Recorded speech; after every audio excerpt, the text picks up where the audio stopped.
রাধে রাধে বন্ধুরা, অমৃত কথা বাংলা চ্যানেলের নতুন পর্বে আপনাদের সকলকে স্বাগত জানাচ্ছি। বাবা মহাদেবের অশেষ কৃপা পেতে অবশ্যই কমেন্ট বক্সে লিখুন হর হর মহাদেব। এই পর্বের বিষয় হলো সোমবার হলো দেবাদিদেব মহাদেবের প্রিয় বার। সোমবার শিবের ভক্তরা মহাদেবের বিশেষ পুজোর আয়োজন করে এবং ব্রত উপবাস রাখে। মহাদেবের ব্রত উপবাস রাখলে খাবারে বিশেষ আমাদের নজর দিতে হবে। এমন এমন খাবার রয়েছে যেগুলি সোমবারে খাওয়া নিষিদ্ধ। মহাদেবের উদ্দেশ্যে ব্রত উপবাস করলে আমাদের মধ্যে অনেকেরই এই বিষয়ে সঠিক ধারণা নেই, তাই আজকের পর্বে আমরা জানবো সোমবারে মহাদেবের উদ্দেশ্যে পুজো করলে, উপবাস রাখলে আমরা কি খেতে পারবো উপবাস ভঙ্গের পরে। অনেকেরই প্রশ্ন করেন আমরা কি ভাত খেতে পারি, আমরা কি লুচি পরোটা খেতে পারি। বন্ধুরা, এই ভিডিওটি দেখলে আপনারা এই প্রশ্নের উত্তর পেয়ে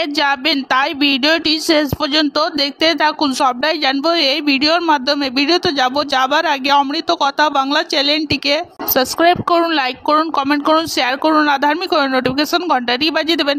সপ্তাহে প্রত্যেকটি বারে বিভিন্ন ভিন্ন দেবী বা দেবতার উদ্দেশ্যে উৎসর্গিত ভিন্ন ভিন্ন বারে ভিন্ন ভিন্ন দেবী দেবতার পুজো করলে, ব্রত উপবাস রাখলে আমাদের মনস্কামনা পূর্ণ হয়, এমনটা বলা হয়েছে আমাদের প্রাচীন পুঁথিতে এবং বিভিন্ন ধর্মগ্রন্থে। যেমন সপ্তাহের প্রথম দিন সোমবার, এই দিন দেবাদিদেব মহাদেবের উদ্দেশ্যে উৎসর্গিত, তাই ভক্তরা সারা বছর ধরে মহাদেবের উদ্দেশ্যে সোমবার পালন করেন।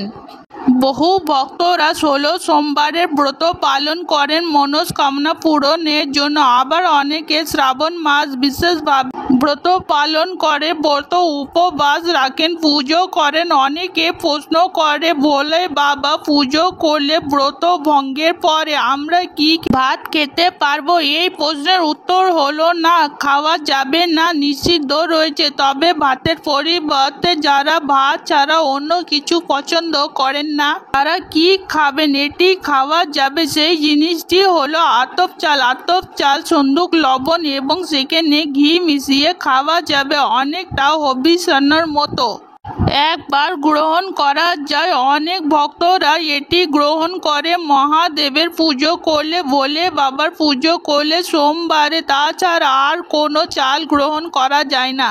যদিও বহু ব্যক্তিরা বলেন সোমবার মহাদেবের উদ্দেশ্যে ব্রত রাখলে আতপ চালও অ্যাভয়েড করতে, কিন্তু অনেকেই আতপ চাল গ্রহণ করে। আপনাদের পরিবারে যে নিয়ম রয়েছে সেই নিয়ম অনুসারে উপোস রাখুন এবং উপোসের শেষে ব্রত ভঙ্গ করুন। অনেকেই প্রশ্ন করেন আটা, লুচি, পরোটা বা ময়দা জিনিস খাওয়া যাবে কিনা, সুজি খাওয়া যাবে কিনা। না, খাওয়া যাবে না। গম জাতীয় যে কোনো বস্তু যেগুলি গম থেকে তৈরি হয় সেইগুলি খাওয়া যাবে না। আটা, ময়দা, সুজি এগুলি আমরা খেতে পারবো না। এমনকি বেসন ও বর্জনীয়। সোমবারে মহাদেবের পুজো করলে তবে আমরা কি খাবো। খাবার মধ্যে অনেক কিছু রয়েছে, যেমন আমরা সাবুদানা খেতে পারি। সাবুদানা যে কোনো ব্রত উপবাসের উপযুক্ত খাবার। উপোস ভঙ্গ করার পর শুধুমাত্র মহাদেব নয়, অন্য দেবী দেবতাদের পুজো করলেও ব্রত উপবাস রাখলে সাবুদানা খাওয়া যায়। সাবুদানা খিচুড়ি খেতে পারেন। সাবুদানাকে জলে ভিজিয়ে একটু চিনি মিশিয়ে খেতে পারেন।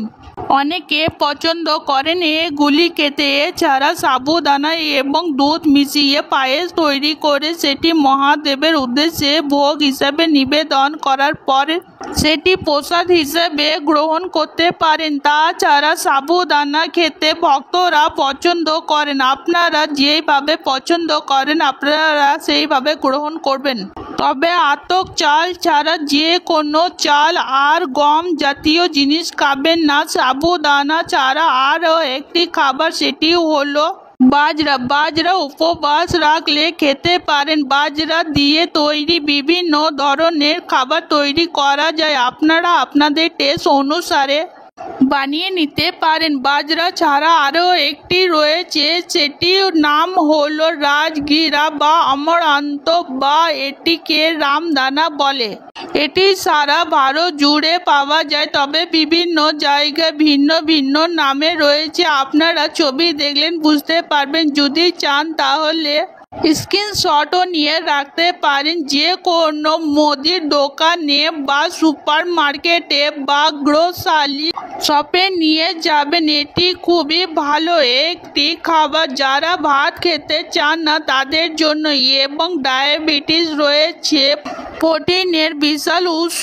এটি হলো শুধুমাত্র তাই নয়, এটি হার্টের রোগীদের জন্য ভালো। এটি গ্লুটেন মুক্ত থাকে। সব থেকে বড় এই বিষয়ে রামদানা কথা বলছি, হাড়ের স্বাস্থ্যের উন্নতি করে। এটি হার্টের জন্য ভালো।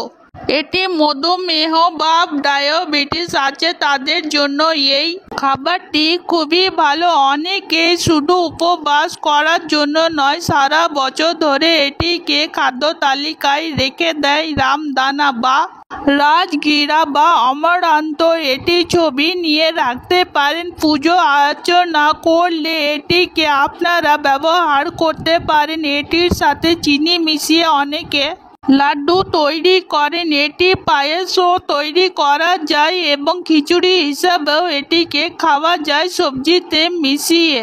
আজকের পর্ব এখানেই সমাপ্ত হলো। অমৃত কথা বাংলা চ্যানেলের সঙ্গে থাকার জন্য আপনাদের অনেক অনেক ধন্যবাদ। রাধে রাধে।